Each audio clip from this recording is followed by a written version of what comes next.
এইবাৰ পৰীক্ষাত এটা নতুন দিশ আমি সংলগ্ন কৰিছোঁ, আগতে পুলিচতো কৰোঁ, যে এইবাৰৰ পৰা নিগেটিভ মাৰ্কিঙৰ এটা ছিষ্টেম হ'ব, অৰ্থাৎ ভুল উত্তৰ কৰিলে মাৰ্কিংটো নিগেটিভ হ'ব। সেইদিনাখন মই ফেচবুকত কৈছিলোঁ, তাৰপিছত আপোনালোকে বহুতে প্ৰচাৰো কৰিছে। এইবাৰৰ যিটো পৰীক্ষা, ই অলপ খুব এটা চেলেঞ্জিং এক্সাম হ'ব, যে পাৰ্টিকুলাৰ এটা ছাবজেক্টত 11 লাখ পৰীক্ষাৰ্থী পৰীক্ষা দিব। আমি যেতিয়া মেট্ৰিক পৰীক্ষাও পাতোঁ, হায়েষ্ট আমাৰ কেণ্ডিডেট হয় 5 লাখ।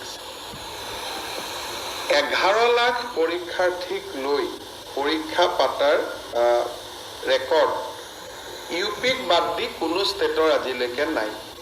কাৰণ ইউ পিয়ে কোনোবা পৰীক্ষা 18 লাখ কেণ্ডিডেট হয়, তেওঁলোকৰ জনবসতি বহুত, কিন্তু অসমত 11 লাখৰ কোনো পৰীক্ষা আজিলৈকে কেতিয়াও কোনেও অনুষ্ঠিত কৰাৰ প্ৰয়োজনীয়তা অহাই নাছিল।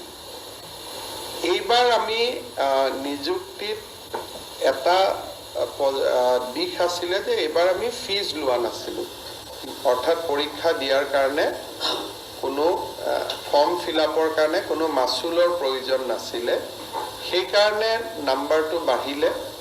দ্বিতীয়তে ফাৰ্ষ্ট পৰীক্ষাটোত যিটো এটা মানুহে ট্ৰান্সপাৰেঞ্চি দেখিলে, স্বচ্ছতা দেখিলে, যে দুখীয়া ল'ৰা ছোৱালীয়ে নিযুক্তি পাইছে, সিও প্ৰেৰণা যোগালে। তাৰ ফলত 11 লাখ কেণ্ডিডেট হৈ গ'ল। মই ইমান আশা কৰা নাছিলোঁ।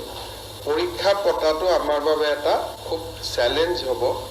ডিচিসকলেও চেণ্টাৰ কৰিব পাৰিব নোৱাৰিব, তেওঁলোকেও যথেষ্ট কষ্ট কৰিব লাগিব।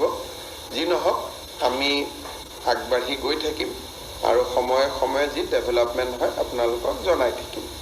পুলিচ, শিক্ষক বা হেল্থ ডিপাৰ্টমেণ্টত প্ৰব্লেম নাই। প্ৰব্লেমটো অকল এই গ্ৰেড 3 আৰু গ্ৰেড 4ৰ পাৰ্টিকুলাৰ দুটা ছাবজেক্টতে আছে। আমি আজি আপোনালোকক মই নিমন্ত্ৰণ কৰিছিলোঁ